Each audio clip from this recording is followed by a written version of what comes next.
जय सन्यासी बाबा की, जय दादा गुरु की, जय बागेश्वर धाम महाराज की, जय गुरु जी की। फ्रेंड, मैं आप लोगों को एक बात बताना चाहती हूँ कि जो एक लोगों को कमेंट आ रहा था कि नवंबर के महीने में एक भक्त का मेरे का आया था कमेंट, मैं दिवाली की वजह से रिप्लाई नहीं दे पाई उसको पर्सनल, तो मैंने कहा चलो मैं आज ब्लॉग बना देती हूँ, फ्री हो गई थी। तो मैं आप लोगों को बता दूं कि नवंबर के महीने में पूरे टाइम पे गुरुजी धाम पर रहने वाले सिर्फ गुरुजी 6 नवंबर से लेकर के 10 नवंबर तक गुरुजी बाहर राजस्थान में भीड़वाड़ा जाने वाले हैं। बस बाकी पूरे टाइम नवंबर में गुरुजी धाम पर ही रहने वाले हैं। और 1 नवंबर से लेकर के 5 नवंबर तक तो गुरुजी धाम पर ही रहने वाले, 6 नवंबर को जाएंगे। तो आप 1 नवंबर को गुरुजी धाम पर भी रहेंगे, 2 नवंबर को गुरुजी धाम पर रहेंगे। और आप लोग सोचिए, आज तो गुरुजी ना 2 नवंबर को गुरुजी भूत प्रेत की जो पेशी होती है ना, उनका भी दरबार लगाएंगे और दिव्य दरबार भी लगाएंगे। दिव्य दरबार का देखिए ऐसा, अगर उनको टाइम मिलता है तो दिव्य दरबार लगाएंगे, नहीं तो भूत प्रेत की जो होती पेशी होती है वो आज 100% करेंगे। तो फ्रेंड ना 2 नवंबर को और 3 नवंबर को भी गुरुजी धाम पर रहेंगे, 4 नवंबर को गुरुजी धाम पर रहेंगे और 5 नवंबर पे धाम पर रहने वाले हैं। और जिन भक्तों को रजिस्ट्रेशन करवाना हो तो अभी भी टाइम है रजिस्ट्रेशन, फिर इसके बाद नहीं हो पाएगा। जिन भक्तों को हमारे गुरुजी के साथ में ओरछा तक पैदल जाना हो, पैदल यात्रा करनी हो, वो भक्त अभी भी रजिस्ट्रेशन करा ले, नहीं तो फिर रजिस्ट्रेशन का टाइम ओवर हो जाएगा। 21 नवंबर से पद यात्रा स्टार्ट हो रही है। तो 21 नवंबर से लेकर 29 तारीख तो आपको पता ही कि पदयात्रा चालू होने वाली, तो गुरुजी पदयात्रा पर आएंगे। तो जिन भक्तों को मैंने तो अपना रजिस्ट्रेशन करा लिया, और जिन भक्तों को रजिस्ट्रेशन करवाना वो भक्त जल्दी से जल्दी अब रजिस्ट्रेशन करवा लीजिए, नहीं तो आप पदयात्रा में नहीं जा सकते। जिनका रजिस्ट्रेशन नहीं वो पदयात्रा में बिल्कुल नहीं जा सकते हैं। और रही बात नवंबर की, नवंबर पे हमारे गुरुजी पूरे टाइम धाम पे रहने वाले हैं। सिर्फ मैंने आप लोगों को बताया कि 6 से 10 नवंबर तक राजस्थान भीलवाड़ा में रहेंगे। तो 11 तारीख को गुरुजी आ जाएंगे। तो देखिए, हो सकता है कि दिव्य दरबार लगाएं और हो सकता है कि ना भी लगाएं, पर 12 तारीख को दिव्य दरबार भी लगाएंगे गुरुजी। और वहां पर कथा भी स्टार्ट होने वाली, 3 दिन की धाम पर कथा भी चालू होने वाली है। बाहर से गुरुजी आ रहे हैं कथा के लिए, और गुरुजी दिव्य दरबार भी लगाएंगे, क्योंकि गुरुजी को ना अपना ये पदयात्रा जो निकालना उसके लिए मीटिंग करनी होती है। तो इस टाइम गुरुजी पास टाइम नहीं हो पाता है, तो इसलिए उन्होंने बाहर से गुरुजी आ रहे हैं। तो 3 दिन हमारे बागेश्वर धाम पर कथा भी चलने वाली है। तो जिन भक्तों को कथा सुनने आना हो और दिव्य दरबार अटेंड करने आना हो, वो भक्त आ जाएं।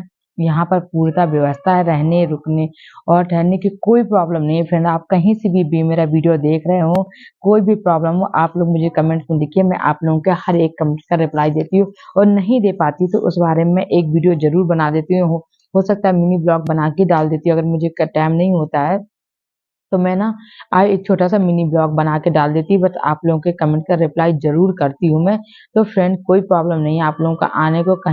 तो फ्रेंड ना, इस तरह 19 नवंबर को पेशी का दरबार भी है। पेशी का मतलब जिनका पर्चा बन चुका है, तो 19 नवंबर को वो भक्त आ सकते हैं, क्योंकि मुझे पता है सबको रजिस्ट्रेशन करवाना होता है और रजिस्ट्रेशन के बिना कोई इतनी दूर से नहीं आ सकता। तो इसलिए मैं जिसका ना पेशी के जो दरबार का है वीडियो मैं पहले से डाल देती हूँ कि आप लोग 19 नवंबर को पेशी का दरबार है, जिनका पर्चा बन चुका वो भक्त 19 नवंबर को आए, और जिनका पर्चा नहीं बना वो 19 नवंबर को ना आए, कि गुरुजी पेशी के दरबार पे दिव्य दरबार नहीं लगाते हैं।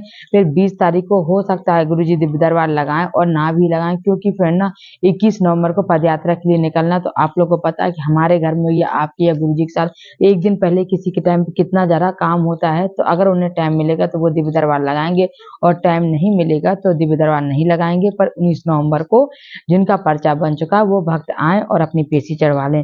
तो फिर ना इतना ज्यादा इस टाइम धाम पर गुरु जी रहने वाले हैं कि सारे भक्तों की इतनी ज्यादा खुशी होती है कि क्योंकि पहले गुरु जी बहुत ही कम धाम पर रहते थे। फ्रेंड, मैं बताऊं कि जब मैं जाती थी तो गुरु जी धाम पर ना बहुत ही कम रहते थे। ये होता था कि महीने में 15 दिन या 10 दिन रहना बहुत बड़ी बात हो जाती थी। पर इस टाइम हमारे गुरुजी ने, सन्यासी बाबा ने उनको प्रेरणा दी है कि नहीं, आप धाम पर बहुत कम रहते हो। तो जब से गुरुजी ना धाम पर बहुत ज्यादा रह करके भक्तों को समय देने लगे और दिव्य दरबार भी लगाने लगे, तो सारे भक्तों को मैं कहती हूँ कि अब दिव्य दरबार लगाने का आप लोग फायदा उठाइए। आप अपने घर पर अर्जी लगाइए, घर पे पूजा। तेरह नवंबर के महीने की जानकारी। फ्रेंड, आप लोगों को कहीं भटकने की कोई जरूरत नहीं, जो भी होगी मैं आपको इस ब्लॉग के माध्यम से सही जानकारी दूंगी। जो भी जानकारी होगी आपको सही होगी, और ऐसा नहीं है कि मैं कोई ऐसी वैसी जानकारी, जब भी गुरुजी धाम पर होंगे आप लोगों को सही जानकारी मिलेगी।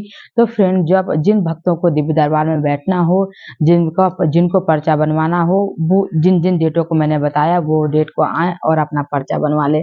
ऐसा नहीं कि आने से पर्चा बन जाएगा, ये तो सब कहने की बातें होती है कि आए और अपना पर्चा पर्चा बना लें। फ्रेंड ना ऐसा नहीं होता, जब जो भगवान ईश्वर की कृपा होगी, सन्यासी बाबा की कृपा होगी, बालाजी की कृपा होगी अगर हमारे ऊपर, तो हमारा पर्चा एक बार के आने से ही बन जाता है। और नहीं कृपा होती तो फ्रेंड हम लोग कई कई भक्त साल-साल से आ रहे हैं, 2-2 साल से आ रहे हैं, नहीं पर्चा बन चुका, नहीं बन रहा पर्चा। अब पता नहीं सन्यासी बाबा को और गुरुजी को क्या होगा पता नहीं है। वो सब जानते हैं, जिनका पर्चा बनना होता है उनका पर्चा बन जाता है। तो फ्रेंड आप लोग कोशिश करिए कि जो पहली बार आ रहा है तो घर पर भी आप सन्यासी बाबा के नाम पे, बागेश्वर धाम के महाराज के नाम पे एक आप नारियल बांध करके वहाँ पर रख सकते हैं बालाजी के नाम पर, और घर में पूजा अर्चना शुरू कर दीजिए, उनके नाम का हवन शुरू कर दीजिए। और जब भी यहाँ पे दिव्य दरबार लगे बागेश्वर धाम पर, या कहीं आपके आसपास भी गुरुजी जाते हैं लगाते हैं, वो आप दिव्य दरबार अटेंड करिएगा। हो सकता है कि आपके पहली बार जाने से ही आपका नाम आ जाए, गुरुजी की कृपा हो जाए, सन्यासी बाबा की कृपा हो जाए। ये किसी ने नहीं देखा कि कब हमारे ऊपर कृपा हो जाए, कब उन सन्यासी बाबा और बालाजी बहुत ज़्यादा दयालु हैं, वो सबके ऊपर कृपा करते हैं। तो फ्रेंड आप लोगों के ऊपर भी कृपा करेंगे, जिनको ज़रूरत होती है, देखो ऊपर वाले को सब पता है कि किसको ज़रूरत है, किसको नहीं ज़रूरत है। ज़रूरत बनकर सबका पर्चा बनता है, पर थोड़ा-सा कहते हैं ना देर है, थोड़ा-सा देर होती है तो उसमें से हम लोग परेशान हो जाते हैं। बेचैन परेशान क्यों ना हों, क्योंकि फ्रेंड जब हमारे ऊपर कोई मुसीबत होती है ना, तो उस मुसीबत का निवारण हम लोग चाहते हैं कि जल्दी से जल्दी हो जाए, क्योंकि एक आम इंसान तो नहीं जा कर के धक्के खाएगा वहाँ पर के गर्मी में, सर्दी में जा कर के हर पल पड़ा हुआ है। जब किसी को ज़रूरत होती है तभी वहाँ पर जाता है, और जब ज़रूरत होती है तो ऐसा लगता है कि गुरुजी कृपा कर दीजिए, हमारा भी पर्चा बना दीजिए, तो हमारे बारे में बता दीजिए, क्योंकि क्या मुसीबतों के जो पल होते हैं वो बहुत मुश्किल से टलते हैं फ्रेंड। और वो ऐसा लगता है कि यहाँ धाम पर आने के बाद ये मुसीबतों के जो पल होते हैं वो टल जाएँगे। तो फ्रेंड हर एक व्यक्ति उम्मीद से जाता है, हर एक व्यक्ति की यही उम्मीद रहती है कि हमारा जल्दी से जल्दी कष्ट दूर हो जाए। तो भक्त ऐसे ही होगा फ्रेंड, जो भी आप यूट्यूब फैमिली मेरे से जुड़े हो, मैं भगवान से यही दुआ करूँगी, बालाजी से यही दुआ करूँगी कि आपको जाते ही आपके सारे कष्ट वहाँ पर दूर हो जाएँ। आप लोग जाइए, आप लोग परिक्रमा करिए, बालाजी बहुत ही दयालु हैं, बहुत ही कृपालु हैं। बट ऐसा होता है ना कि काम तो बन जाते हैं, ऐसा नहीं कि काम नहीं बनते, आपके जाने मात्र से काम बनते हैं, काम बनने लगते हैं। बट ऐसा होता है ना कि जिस डॉक्टर के पास जा कर के थोड़ी डॉक्टर बोलता है आपको ये बीमारी है, तो मन में तसल्ली हो जाती है।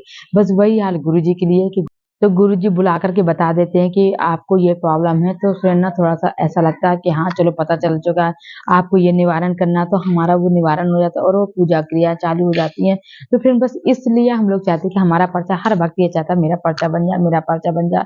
और पर्चा बनने पे ऐसा कुछ नहीं होता कि पर्चा बनते ही आपको आराम लग गया, या पर्चा आपका बना नहीं कि आपके सारे काम हो गए, ऐसा कुछ नहीं है फ्रेंड। मेरा भी पर्चा बन चुका है, 21 पेशी हो गए। सिर्फ कर्म पर विश्वास रखना होता है, जो हम लोग गुरुजी बता देते हैं वो हम कर्म करते हैं। अगर तन मन से पूरे सब कुछ छोड़ देते हैं, जैसा गुरुजी उपाय बताते हैं सब कुछ छोड़ देते हैं, तो काम चालू हो जाते हैं।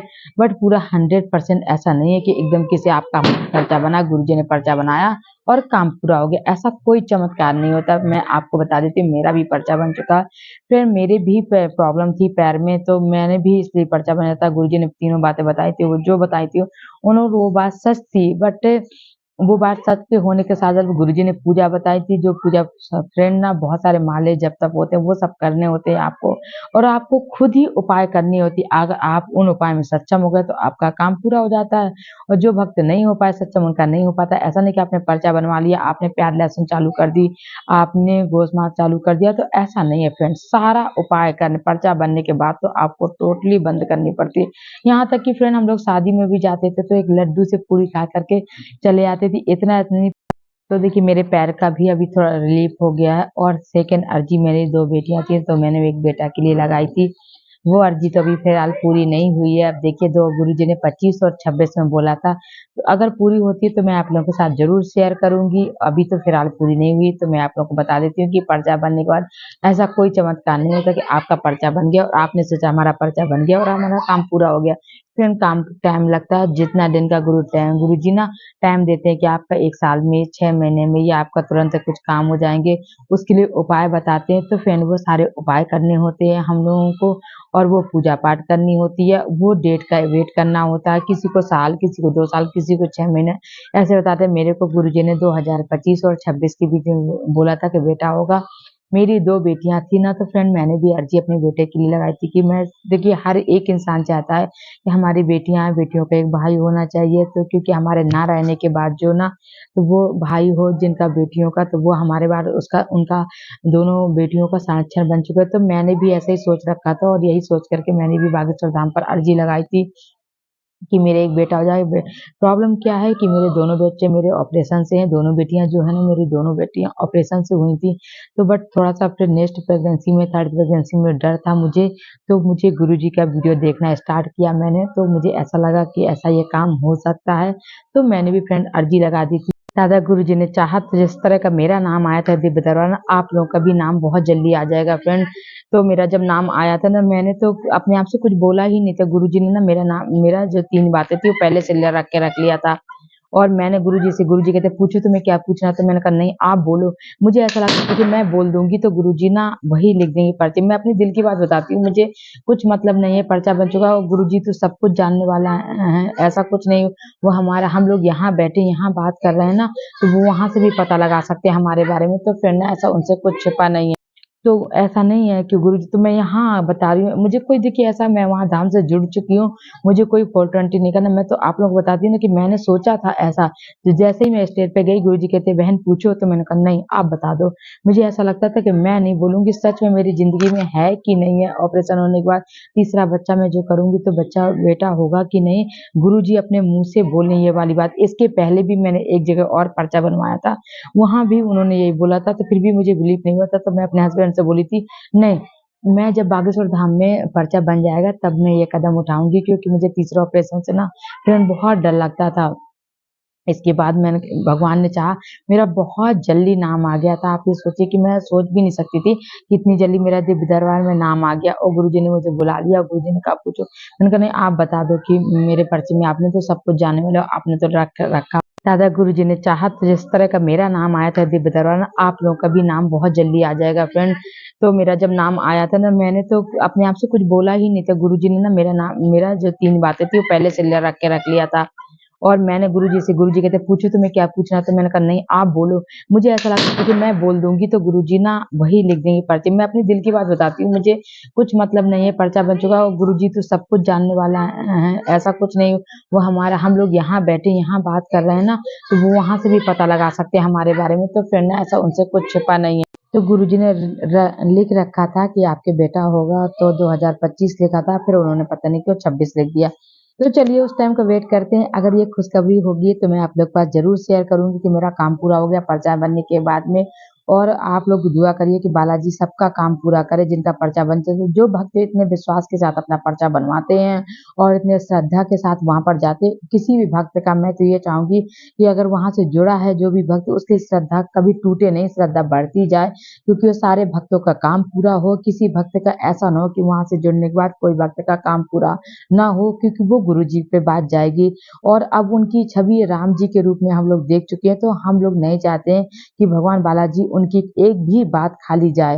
वो जिसको जो कहते हैं, कह दिया सो कह दिया, तो जिस गद्दी पे अगर वो इतने विश्वास के साथ कह देते हैं, तो भगवान बालाजी चाहे कि उनकी फ्रेंड दिसंबर के महीने की अभी फिलहाल कोई अपडेट नहीं है, कोई जानकारी नहीं। जैसे ही अभी तो फ्रेंड नवंबर स्टार्ट हुआ है और आप लोग दिसंबर की जानकारी लेने लगे, तो आप लोग दिसंबर का वेट करना पड़ेगा। अभी जैसे ही कोई अपडेट मिलता है, मुझे कार्यालय से कोई जानकारी मिलती है, तो मैं आप लोग को, कोई पक्की जानकारी मिलती है तो मैं आप लोग को दिसंबर की ब्लॉग ज़रूर बनाऊँगी। पर अभी वेट करिए, अभी बहुत टाइम है दिसंबर में, अभी पूरा 1 महीना। अभी आप नवंबर के तो फ़ायदा उठाइए, तो दिसंबर में पहुँच गए। जिन भक्तों को मानती है ठीक है नवंबर में नहीं आना, कोई बात नहीं, दिसंबर में आना। मैं दिसंबर का ही बहुत जल्दी ब्लॉग बनाऊँगी। जैसे भी कोई सही जानकारी मिलती है तो फिर मेरे ब्लॉग का आप वेट करिएगा। आप लोगों को ज़रा सा भी मेरा ब्लॉग अच्छा लगे तो मेरे ब्लॉग को ज़रूर प्लीज़ लाइक, शेयर, कमेंट्स और सब्सक्राइब ज़रूर कर लीजिए करिए। आपके एक लाइक से मुझे बहुत ज़्यादा मतलब वो मिलता है कि मैं आप लोगों को क्या, मेरा यूट्यूब में जो मेरा वीडियो है वो सर्चिंग में जाता, तो और लोगों के पास भी जा पाएगा, तो और लोगों को भी फ़ायदा मिल पाएगा। इससे कि जो भक्त नहीं आ पा रहे हैं, जिन भक्तों को जानकारी नहीं मिल पा रही है, उनको भी मिल पाएगी और मुझे भी बहुत मोनेटाइज़ मिलती है। तो आप लोग प्लीज़ मेरे वीडियो को लाइक, शेयर, कमेंट और सब्सक्राइब ज़रूर किया करिए। तो आज का वीडियो यहीं पे एंड करते हैं, क्योंकि ना वीडियो तो इतना बड़ा है कि वहाँ के बारे में जितनी जानकारी दो, आप जितनी बातें करो, तो ऐसा लगता है मैं आपसे बातें करती हूँ, ब्लॉग बनाती हूँ, तो मुझे लगता है कि आप मेरे एक फैमिली मेंबर हो। मैं आपको सारी बातें बता दूँ जो मेरे ऊपर बीती हैं, आप जो मेरे साथ हुआ है वहाँ पर जो घटना घटी थी, मैं सब कुछ बताऊँ, पर वीडियो इतना बड़ा हो जाता है कि नहीं बता सकती। तो जय बागेश्वर धाम की, जय सन्या।